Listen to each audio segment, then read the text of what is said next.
आज हम पढ़ेंगे राजस्थान में नागरिक अधिकार पत्र जो एसआई 2026 में भी प्रश्न आया था। यहाँ से कहाँ से आया था वो मैं बताऊंगी। असिस्टेंट प्रोफेसर में आया हुआ है। आरएस का टॉपिक है। यूआरओ अगर आप दे रहे हो, न्यू अभी भर्ती आ रही है ना, तो वहाँ पर भी ये काम आएगा। तो थोड़ी सी मैं आपको इंपॉर्टेंट बता दूँ। 10 मिनट से कम वीडियो पूरा बना लूँगी मैं। ये 2026 में एग्जाम में आया था, एसआई वाले पेपर में। आरएस में भी आया हुआ है। यहाँ से आरएस में प्रश्न आया था। तो स्टार्ट करते जल्दी जल्दी से पूरा सा कर लेते शॉर्ट नोट्स में। बाकी 2 चैप्टर है वो ही इंपॉर्टेंट है, इतना इंपॉर्टेंट नहीं है, लेकिन आपको एक पर्सन जरूर देखने को मिलेगा। नागरिक अधिकार पत्र एक ऐसा लिखित दस्तावेज है जो किसी संगठन की सेवाओं, मानकता सूचक संगठन की सेवाओं में मानकता सूचक, विकल्प, परामर्श, पहुंच और शिकायत समाधान प्रक्रिया संबंधी जानकारी उपलब्ध करवाता है। हम है नागरिक और हम किसी संगठन से सूचना मांगते हैं। जैसे हमें गेहूं नहीं मिल रहा है तो खाद्य सुरक्षा अधिनियम 2013 के तहत, उपभोक्ता संरक्षण 1986 उसके तहत, या 2019 में अभी चेंज हो गया है। आपको मैं बता दूं, उपभोक्ता अधिनियम का जो आधार वर्ष था वो अब 2024 हो गया है, अभी मई या 26 में हुआ है, वो भी आप याद रखना। सिटीजन चार्टर व्यवस्था की शुरुआत पूर्व ब्रिटिश पीएम जॉन मेयर के प्रयासों से हुई थी। तो ये ब्रिटेन इंग्लैंड में हुई थी, जिसके हम गुलाम रह चुके हैं। 1947 को आज़ाद भी हो चुके हैं। सर्वप्रथम वहाँ हुई थी, उनके जो प्रधानमंत्री थे 1991 में। अभी भारत में देखेंगे, फिर राजस्थान में भी देखेंगे कौन से विभाग में स्टार्ट हुई थी।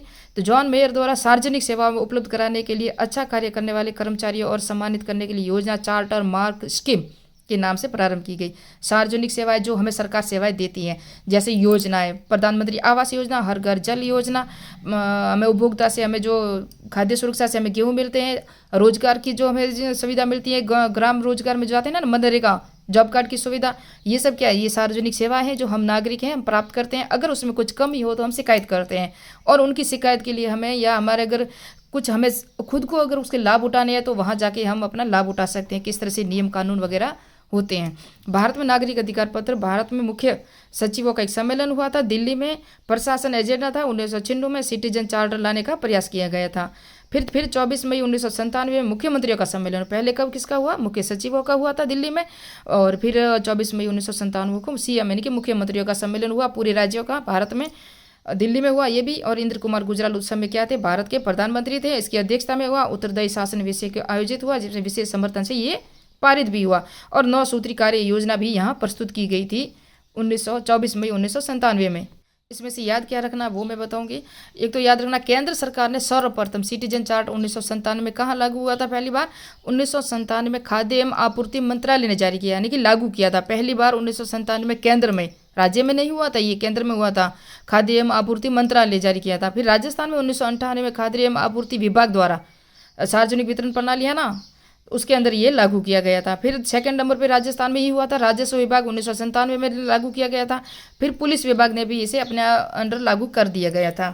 थर्ड सेंटर पे ये लागू हुआ है ना, कहाँ पर हुआ, कब हुआ, ये डेट याद रखना इंपॉर्टेंट है। फिर सिटीजन चार्टर के जो सिद्धांत हैं, यानी कि सेवाओं में गुणवत्ता में सुधार, जो हम सेवाएं पा रहे हैं, जैसे हम गेहूँ ले रहे हैं तो वो क्या क्वालिटी में सही है नहीं है, हमें मानक रूप में, यानी कि तुलना में कितने मिल रहे हैं, कितने मिलने चाहिए, सेवाओं में मानक और उपलब्ध परिणाम करना, परामर्श और विकल्प जहाँ तक संभव हो उपलब्ध करवाना, मूल्य करदाताओं से हानि धन का वाजिब मूल्य, यानी कि जो 2 रुपये किलो है तो 2 रुपये किलो मिलने चाहिए। अगर हमें ज़्यादा मिल रहे हैं तो हम उसके सूचना दे सकते हैं सरकार को, या प्राप्त भी कर सकते हैं कि कितने में मिल रहा है।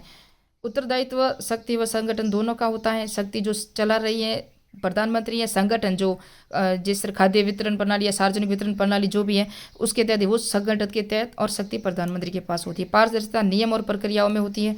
नियम और प्रक्रिया क्या है, उसके अनुसार हम भी आवेदन कर सकते हैं। जिसके आवेदन नहीं किया वो कर सकता है। जिसके मकान नहीं है, मकान के लिए, जैसे कि पीएम आवास योजना, जिसके घर में नल नहीं है तो वो हर घर जल योजना के तहत अपना फॉर्म भर सकता है।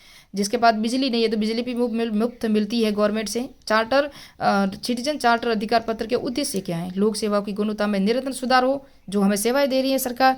प्रधानमंत्री आवास योजना, जैसे जॉब कार्ड, मनरेगा योजना, जैसे कि हर घर जल योजना। अब कितना नहीं मिलता, हमें बीज भी मुफ्त मिलते हैं, फसलों के लिए हमें उपकरण भी मुफ्त मिलते हैं। हमें सहायता राशि, अगर रोजगार नहीं है तो रोजगार के लिए हमें ऋण भी मिलता है। इंदिरा गांधी जो आवास पर था ना रोजगार, और अभी रोजगार नीति भी 2026 में जारी हुई, तो वहाँ से भी प्रश्न आया था इच्छाओं के अनुरूप हो आपकी उपभोक्ताओं की। उपभोक्ता संरक्षण अधिनियम भी है। नागरिक अधिकार पत्र में संगठन का विजन और मिशन यानी स्पष्ट होना चाहिए। संगठन मिशन विजन क्या स्पष्ट होना, जैसे कि हमने देखा कि मुद्रा योजना चालू हुई थी, मुद्रा योजना का प्रश्न कितनी बार आ चुका है, तो उसके अंदर आपको कितना ऋण मिलेगा, किस किस को मिलेगा, कितनी देर राशि होगी, कितनी किस्तों में मिलेगा, वो स्पष्ट होना चाहिए। यानी कि विजन भी स्पष्ट होना चाहिए और मिशन भी स्पष्ट होना चाहिए। संगठन द्वारा दी जाने वाली सेवाएं जानकारी भी प्राप्त होनी चाहिए कि कौन सी सेवाएं हम जनता को दे रहे हैं, नागरिकों को।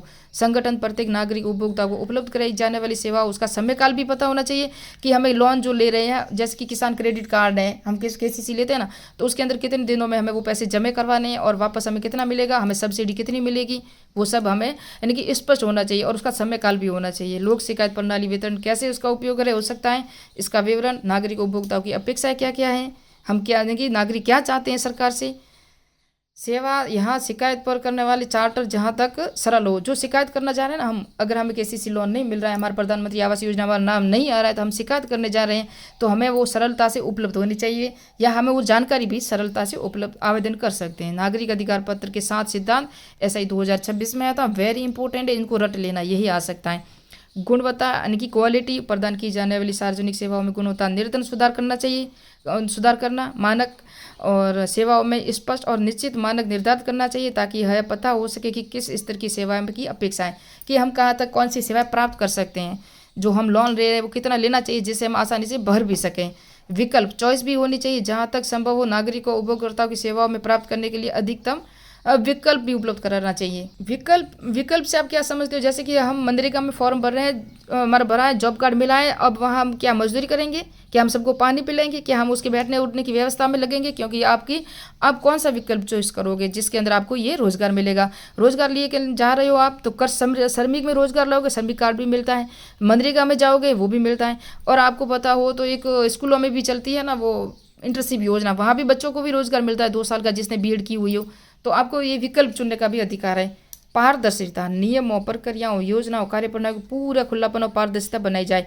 स्पष्ट होना चाहिए कि कितनी योजनाएं हैं, कितना लाभ मिलेगा, कितना समय रहेगा, कौन सी योजना कब पूरी होगी, कब स्टार्ट होगी, उस तरह से। उत्तरदायित्व, जवाबदेही, अकाउंटेबिलिटी यानी कि सेवाओं में कमी होने पर संबंधित संगठन या व्यक्ति की जवाबदेही तय करना। अगर आपकी सेवा में कुछ कमी है या संबंधित संगठन से व्यक्ति की कोई जवाबदेही है तो तय करना, आप वहाँ उसको जवाब दे सकते हो। कोई भी नागरिक आपके पास शिकायत लेकर आ रहा है और आपकी सेवा में जो भी कमी है, जैसे कि मुझे आवास योजना में प्रधानमंत्री आवास योजना है, वहाँ लोन नहीं मिला या हमारी किस्त नहीं आई, तो उसकी जानकारी हम जाएंगे ग्राम सेवक के पास जाएंगे, सहायक ग्राम सेवक के पास जाएंगे, है ना, उस तरह से हम जानकारी पा, उनकी जवाबदेही होनी चाहिए, सरपंच हो चाहे ग्राम सेवक हो, क्योंकि पंचायत स्तर से ही ये सब शुरू होता है। शिकायत निवारण भी है, मानकों का पालन न होने पर ऐसी या सेवा में त्रुटि होने पर त्वरित और प्रभावी शिकायत निवारण तंत्र की भी व्यवस्था होनी चाहिए। तो सूचना का अधिकार है ना। मूल्य, करदाताओं में पैसा और सही उचित उपयोग और सुनिश्चित करना चाहिए। उचित मूल्य सूचित करदाता यानी जैसे कि मैंने मुद्रा योजना है, कृषि योजना है, KCC है, जहाँ से मैंने लोन लिया है, वहाँ से लोन लिया तो मुझे पैसे है ना समय पर भर देना चाहिए, और सही उचित उपयोग भी कहाँ हुआ वो उनको जानकारी होनी चाहिए, जो हमें दे रहे हैं कर्मचारी या संगठन, उनको भी ये जानकारी होनी चाहिए कि पैसे कहाँ लगे हैं, बार बार आके उसको निरीक्षण भी करना चाहिए। इसी तरह से नागरिक अधिकार पत्र है वो नागरिकों से संबंधित है और लोक सेवकों से संबंधित है, कर्मचारी संगठन और केंद्र सरकार से संबंधित है। जो प्रधानमंत्री जो भी योजनाओं की घोषणा करते हैं वो हम जाते हैं, लाभ उठाते हैं। अगर हमें लाभ कुछ नहीं मिल रहा है, उसमें क्या कमियां है, तो शिकायत भी कर सकते हैं, और शिकायत तंत्र भी होना की व्यवस्था भी करनी चाहिए। ये केंद्र सरकार की या राज्य सरकार की ड्यूटी वगैरह है, ये सारे उसके कर्तव्य हैं। तो मिलते हैं नेक्स्ट बार में, नेक्स्ट वीडियो में।